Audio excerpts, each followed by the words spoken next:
Welcome করছি নতুন একটি ভিডিওতে। দিল্লি ক্যাপিটালস বনাম লখনৌ সুপার জায়ান্টসের মধ্যকার অনুষ্ঠিত হয়ে যাওয়া ম্যাচের বিশ্লেষণ ভিডিওতে যাওয়ার আগে লখনৌ সুপার জায়ান্টসের বোলিং নিয়ে একটা কথা খুব মনে পড়ছিল। কিছুদিন আগে আমাদের বিপিএল অনুষ্ঠিত হয়ে গেল, সেই বিপিএল এ দুর্বার রাজশাহী নামক দলের বোলিং লাইন আপের কথা মনে পড়ে গেল এই লখনৌ সুপার জায়ান্টসের বোলিং দিকে।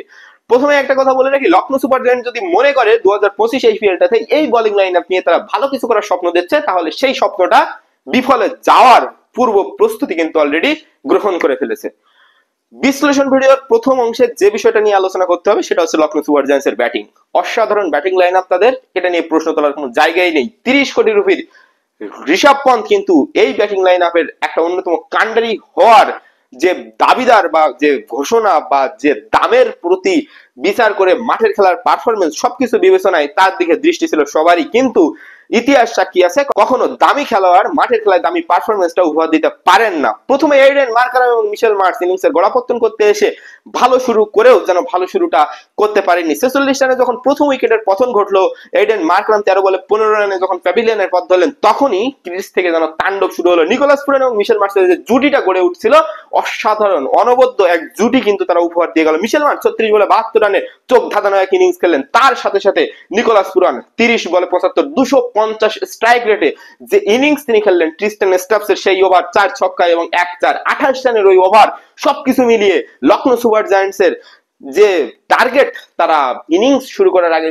সেট করে নেমেছিল, সেই সেট করা টার্গেট থেকে অনেক বেশি রান করার পূর্ব আভাস কিন্তু তারা দিচ্ছিলেন।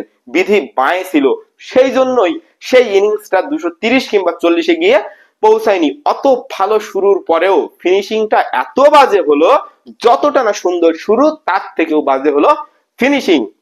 নিকোলাস পুরানো যখন 169 রানে 15তম ওভারে গিয়ে আউট হলো, বাকি 5 ওভারে দলীয় সংগ্রহ মাত্র 41 রান। ডেভিড মিলার ক্রিজে তখন স্টিল দাঁড়িয়ে আছেন, কিছুই করতে পারলেন না। মোহিত শর্মা যেন তাকে নিয়ে শুধুই খেলে যাচ্ছিলেন। শেষ দুটো ছক্কা যদি তিনি না মারতেন, তাহলে হয়তো ডেভিড মিলার নিজেই আত্মহতি দিয়ে দিতেন। আপনি খেয়াল করে দেখুন, আয়ুষ বাদনী, রবি বিষ্ণই, তারা ক্রিজে আসলেন গেলেন শুধুমাত্র উইকেট গুলোকে স্ব-ইচ্ছায় বিলিয়ে দিয়ে।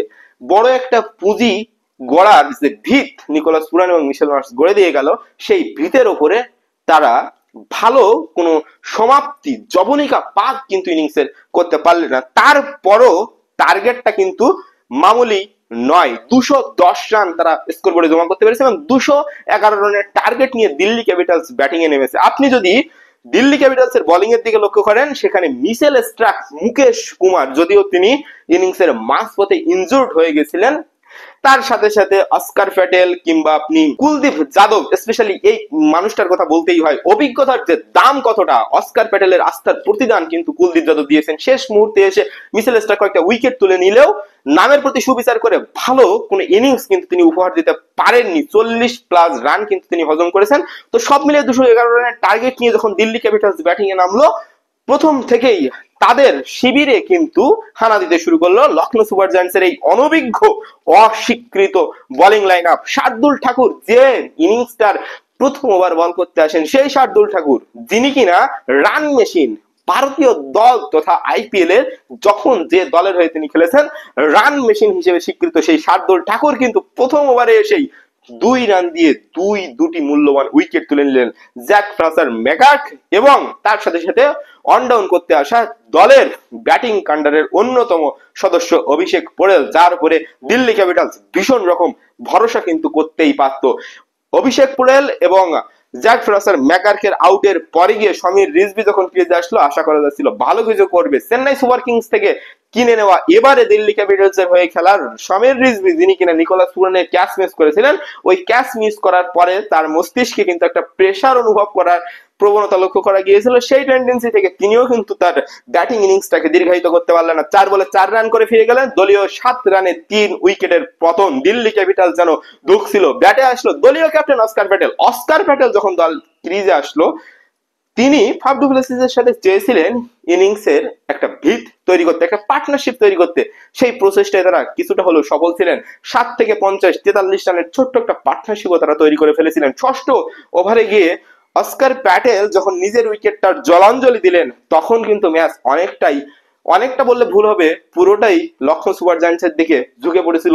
দিল্লি ক্যাপিটালসের শুধু একটাই ভরসা ছিল, লখনৌ সুপার জায়ান্টসের বোলিং। লখনৌ সুপার জায়ান্টসের কোনো স্বীকৃত বোলিং ওই দলটাতে ছিল না। আপনি যদি নামগুলোর দিকে লক্ষ্য করেন, ভিঘ্নেশ, শার্দুল ঠাকুর, শাহবাজ নাদিম, রবি বিষ্ণই কিংবা সিদ্ধার্থ, এই যে নামগুলো, আপনি মনে করতে পারবেন না স্বীকৃত ক্রিকেটে কবে এই নামগুলো আপনি শুনেছেন। খেলা দেখা তো দূরের কথা, তারা হয়তো প্রথম স্টেজে আপনাকে কিছু উইকেট এনে দিতে পেরেছিল, কিন্তু তারা যেহেতু স্বীকৃত ক্রিকেটে নিজেদেরকে ওইভাবে মেলে ধরতে পারেনি, অভিজ্ঞতার যে অভাব সেটা কিন্তু পরবর্তী ওভারগুলোতে তারা ফুটিয়ে তুলেছেন। প্রিন্স যাদব নামে যে একটা বোলিং, তাদের ফাস্ট বোলিং বল করছে, তার ভিতরে ইয়র্কার দেওয়ার টেন্ডেন্সি কিন্তু ভীষণ রকম দেখা যাচ্ছিল।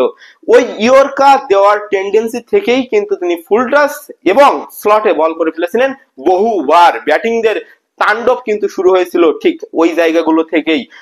আপনার অভিজ্ঞতার একটা দাম, সেটা কিন্তু আপনাকে মাঠের খেলায় দিতেই হবে, আর সেই অভিজ্ঞতার অভাব থেকেই কিন্তু এই প্রিন্স যাদব, ভিঘ্নেশ কিংবা সিদ্ধার্থের মতো বোলিংরা আজকে এতটা দলকে ডুবানোর কান্ডারি হয়ে দাঁড়িয়েছিল। ঋষভ পান্ত কিপার থেকে, উইকেট কিপার থেকে তিনি অসহায়ের মতো শেষ কয়েকটা ওভার শুধু দেখছিলেন, কারণ প্রথম থেকেই এমন ভাবে লখনৌ সুপার জায়ান্টসের ওই অনভিজ্ঞ অস্বীকৃত বোলিংরা উইকেট নিয়েছিলেন, যাতে তিনি ভেবেই নিয়েছিলেন যে লখনৌ সুপার জায়ান্টস ম্যাচটা জিততে যাচ্ছে। শুধু উনি না, দর্শক, আমার দর্শককুল এরকম থ্রিলার ম্যাচ দর্শকরা দেখার জন্য অপেক্ষা করে থাকে। তা বাদেও দিল্লির ওই বিশাখাপত্তনম যে মাঠ, আপনার ব্যাটিং সহায়ক পিচ, এটা আমরা সকলেই জানি, রান হবে ওই উইকেটটা থেকে, সেটাও সকলেরই জানা।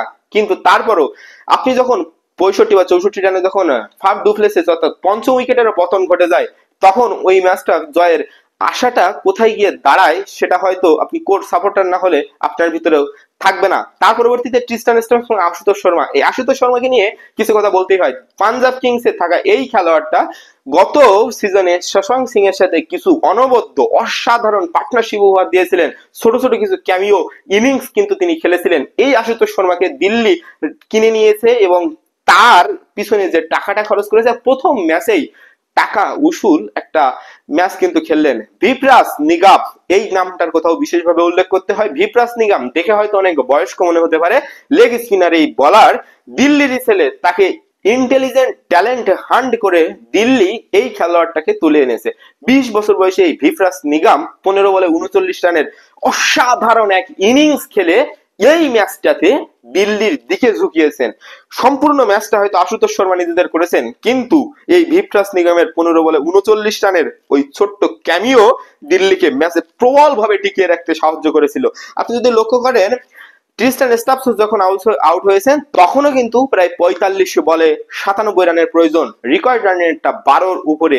স্বীকৃত কোনো ব্যাটিং প্লেয়ার কিন্তু তখন ক্রিজে আর নেই। ভিপ্রাস নিগম এবং আশুতোষ শর্মা তারা নিজেরাই চেষ্টা করে ম্যাচটাকে একটু একটু করে নিজেদের দিকে ঝোঁকানোর প্রচেষ্টা যখন করে যাচ্ছিলেন, ঠিক তখনই কিন্তু ভিপ্রাস নিগমের উইকেটটা পড়ে গেল। শেষ ওভার পর্যন্ত থ্রিল কিন্তু চলতেই ছিল।